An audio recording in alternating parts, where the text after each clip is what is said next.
like alternative realities coexisting, where and often it's the most real thing within the images that looks like the fake thing, where the eye looks like the fake part of the image in Portal.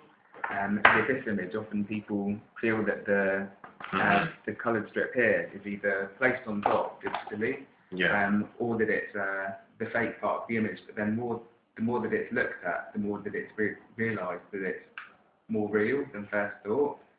Where in fact these are giant screens, and this is behind. And I happen to have actually with me the missing piece of the mask for Portal. Where this is from the image here, so then what I cut from her eye. Then this is the missing piece, and I love to like pass this at the exhibition so people can touch it, and I find that it often makes the images more real. And they are all obviously connected also to these two words.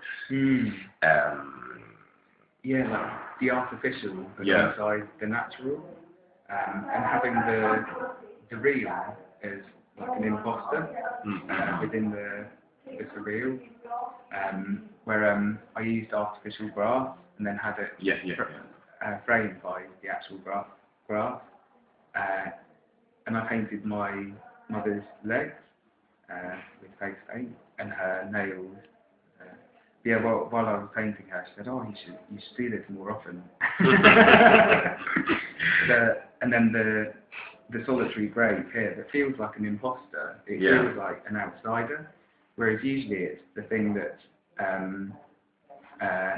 abnormal, that's the imposter. But because it's like I painted this scene in Magnolia domestic paint, which is used a lot throughout my parents' home, and it's titled Trompe l'oeil, because I was thinking about this tradition in art of wanting to make things look real, whereas often what I like to do is make things look unreal. Yeah, exactly, because this is a kind of contemporary trompe l'oeil, because it's like the opposite, the complete version of it. Because you have created a ghost of reality here, and the only real element seems like the other, the outsider. And it's very interesting because literally it is the negative of trompe l'oeil, but probably this is the only possible version of trompe l'oeil today. So this is why.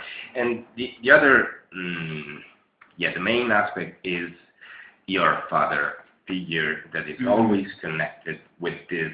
He is like a kind of passage, a visual connection between these two alternative dimensions of reality. And I find that my father and I, like, we think in very different ways. I think we're very different people, but at the same time we're the same person, like flesh and blood. And it's like he's both self and other at the same time. So I often like to explore this distance between him and I within the work. And for example, this work is a kind of manifesto program, because it is called Smiling Inside, but you have like a grin inside your father's head, and it's like you are coming from your father's identity, but the viewer cannot understand if you are smiling or if you are doing something more. Like almost like a snarl, or because it completely transforms the expression, not being able to see the size of the mouth or the eyes. So it's sort of putting it in the viewer's court to make up the decision for themselves what the expression is. And Yeah, can you explain why did you call the empathetic and the mimic this mirroring images of yourself with your father? Yeah, with this image I collected all these items in pairs, and they're all in pairs in my parents' house. It was like this as an installation, and one side I made really intuitively, see how things felt right, with things spontaneously falling into place, and then the other side tried to mimic that, but through thought. So I feel that this image is like a marriage between thought and feeling, between thinking and intuition, and I feel that that relates a lot to my father and I, where like I feel that he's a lot, like I mentioned, we think in very different ways. And I feel that he's more on the thinking side, practical side, whereas I'm more so on the feeling side, the intuitive side. So I feel this is bringing together those two differences. So I feel a lot of the work is about acceptance, really, that we do think in different ways, and that and about because when I was a child, I was like socialised into the way that he saw the world. But then as I became an adult, I started to learn more about the way that I see the world. So I feel that through the work, it's like now my turn to show my parents how I see things. So it's almost like a role reversal of that conditioning. Yeah.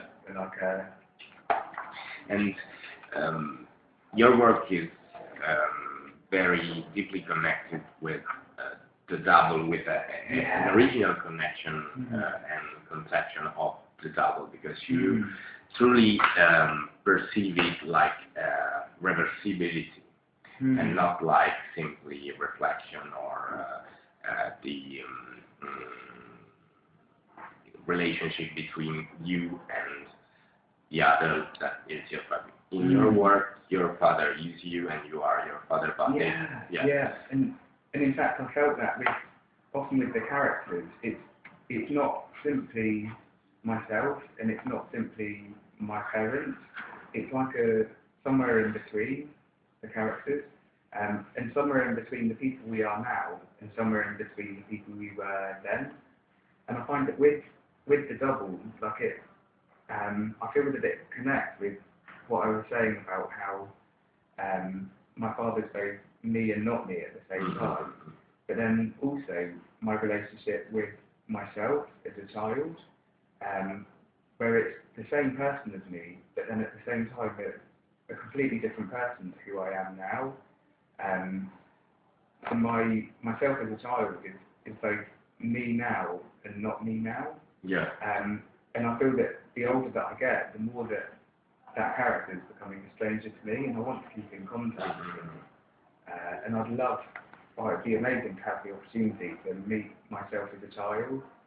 I think we'd get along well. Yeah.